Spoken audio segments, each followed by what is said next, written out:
Benvenuti, bentornati, grazie per essere qui in questa nuova puntata Un calice di vino con Giorgio. Questa sera sono con una magnifica persona, una bellissima persona che ci ha ospitato dentro alla sua magnifica boutique. Io ho l'onore di presentarvi Pina. Quanti superlativi, grazie. Grazie a te Pina. Ci troviamo a Torre del Greco e avrò il piacere di fare una chiacchierata con questa splendida creatura, una donna in gamba, un'imprenditrice di successo e una donna, una mamma che potrà raccontarsi di come ha creato la sua attività, di come si è evoluta nel tempo, parlando un po' anche di qualche pettegolezzo. Bene Pina, parlaci un po', dimmi un po', parlami. Dove vogliamo partire? Da Dove dove è nato vogliamo- questo lavoro? Ma iniziamo da dove è nato questo lavoro, raccontaci. Insomma, andiamo già sul punto fulcro della mia vita. In realtà, per caso io insegnavo e ho incontrato una persona che mi ha avviato a questa tipologia di lavoro, che non è più un lavoro ma è una passione, è sempre stata una passione. Quindi ho lasciato la scuola,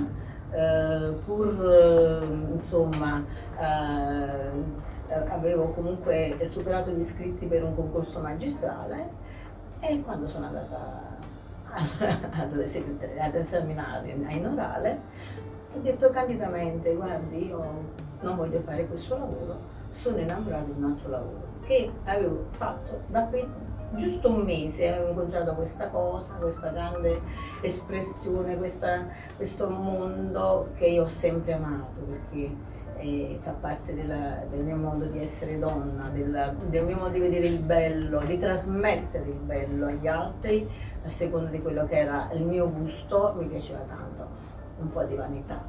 Un po' di vanità. E com'è nata proprio interiormente questa cosa? Da dove esce fuori? Esce fuori da un acquisto da questa persona che aveva il negozio e mi ha proposto di diventare sua partner. Io in primis non ci ho creduto, dico ma io non sembra, ma sono anche abbastanza timida, a differenza di quello che possa sembrare. Ti interrompo, perché possa sembrare? Cosa... Perché io ho un modo, una vivacità, un entusiasmo che magari fa nascondere molto il lato timido, e poi è un lato interessante, credo. Cosa ti viene contestato? Cosa viene contestato? Allora, innanzitutto sono una donna molto libera anche nel modo di vestire, mi piace questa libertà anche per le altre e gli altri, e questo mi contraddistingue. Sono una donna leale e mi piace avere rapporti in lealtà, e forse mi viene proprio contestato il fatto di essere autentica. Vogliono trovare il falso, ma il falso non c'è. Non c'è il falso, questa è una cosa, è una peculiarità importante, ma la domanda mirata è, tu hai detto amo questo che faccio, amo essere me stessa e quindi vuoi trasmettere il tuo io Sì, a chi ti guarda, alle tue clienti, certo. alle tue persone che ti seguono fondamentalmente. Quindi hai un tuo modus, un tuo stile che segui Sicuramente. e che tendenzialmente porti a far seguire. Sì. Allora, al di là del prodotto e del gusto del negozio, io ho sempre instaurato un rapporto molto amichevole, umano soprattutto. Quindi la cliente che arriva, poi ho fatto anche il maschile, poi l'abbiamo abbandonato per una scelta commerciale, altrimenti dovevo avere 7 anni Di di boutique. boutique. Ma perché no? E perché no, però in realtà non ho avuto mai dei partner che hanno potuto darmi un braccio, una spalla, un dito. Sono sempre stata da sola, a parte qualche buona collaborazione al negozio, però diciamo niente di sostanzioso. Quindi tutto quello che ho fatto e che ho creato, l'ho creato da 4 bustoni di merce portati in giro per gioco, per divertimento, perché io in realtà mi stavo testavo me stessa in questo lavoro ed era un test continuo. Più vendevo e più facevo test, e mi piaceva il fatto e l'idea che io potessi comunque avere questo prolungamento di me attraverso le cose ed essere anche creduta. E questa è una cosa bellissima. Da quanti anni stai nel mondo dell'imprenditoria? Ai. Non abbiamo demandato l'età. Adesso si scoprono gli altarini. Abbiamo domandato degli anni imprenditorialità, dell'imprenditoria della persona. Io mo se ti dico gli anni di imprenditorialità. Allora facciamo una forbice. Ecco. No, facciamo una forbice. Porta Facciamo bene. una forbice.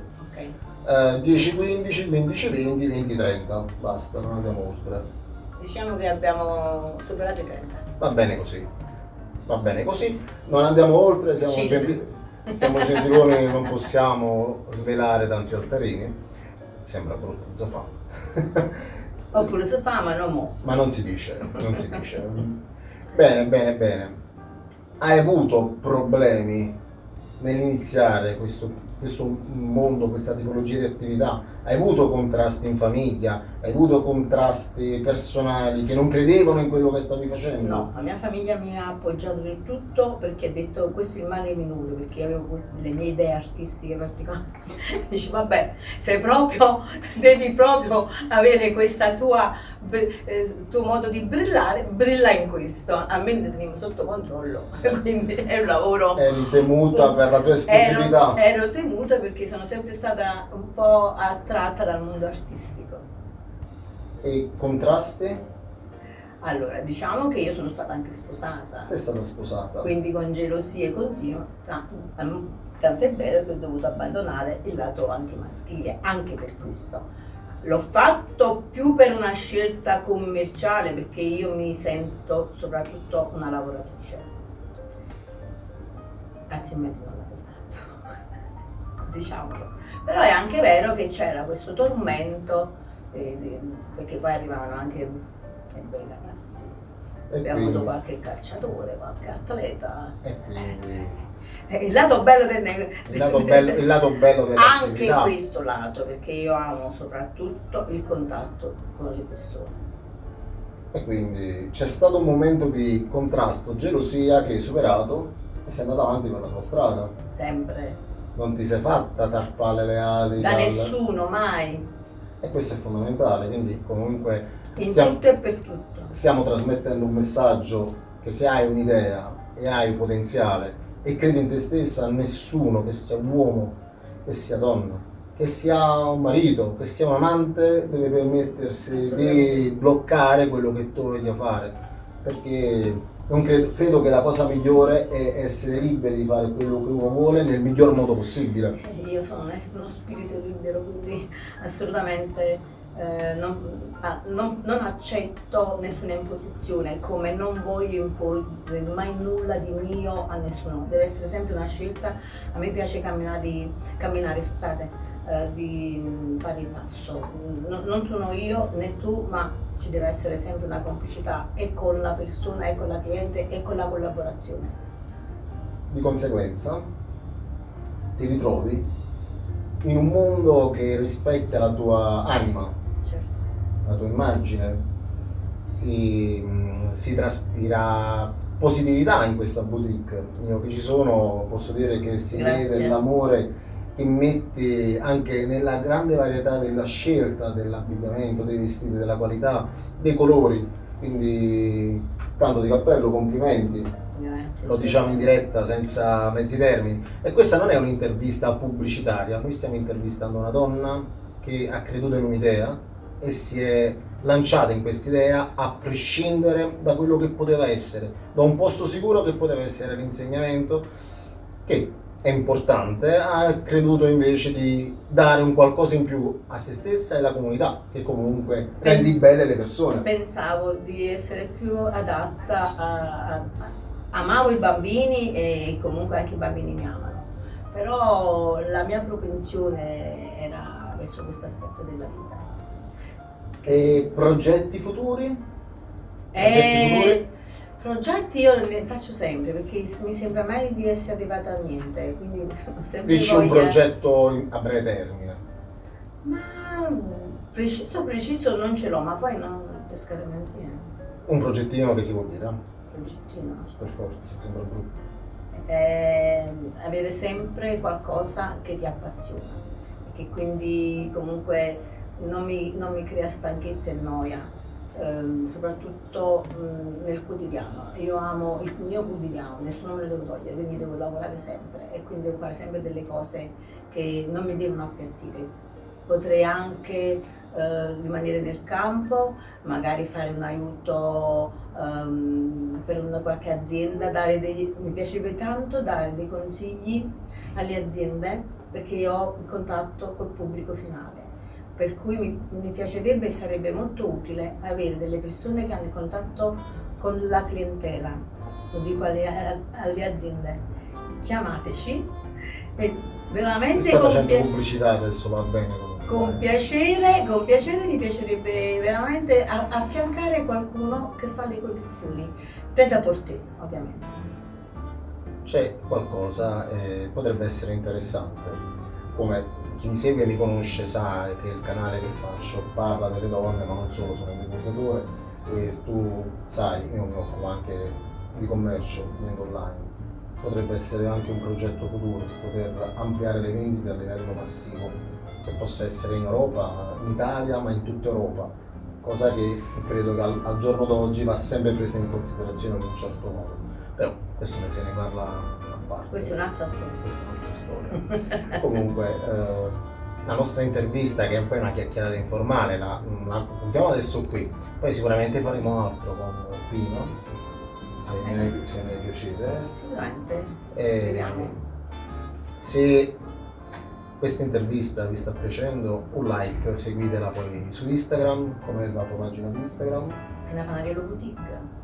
Alza la voce. Pina Panariello Boutique, sottotitolo, semplice.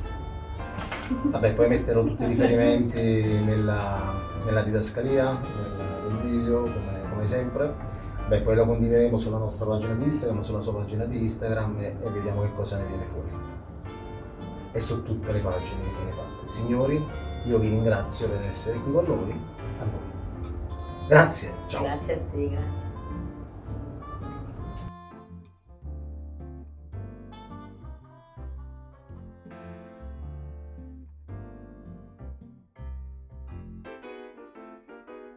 Thank you.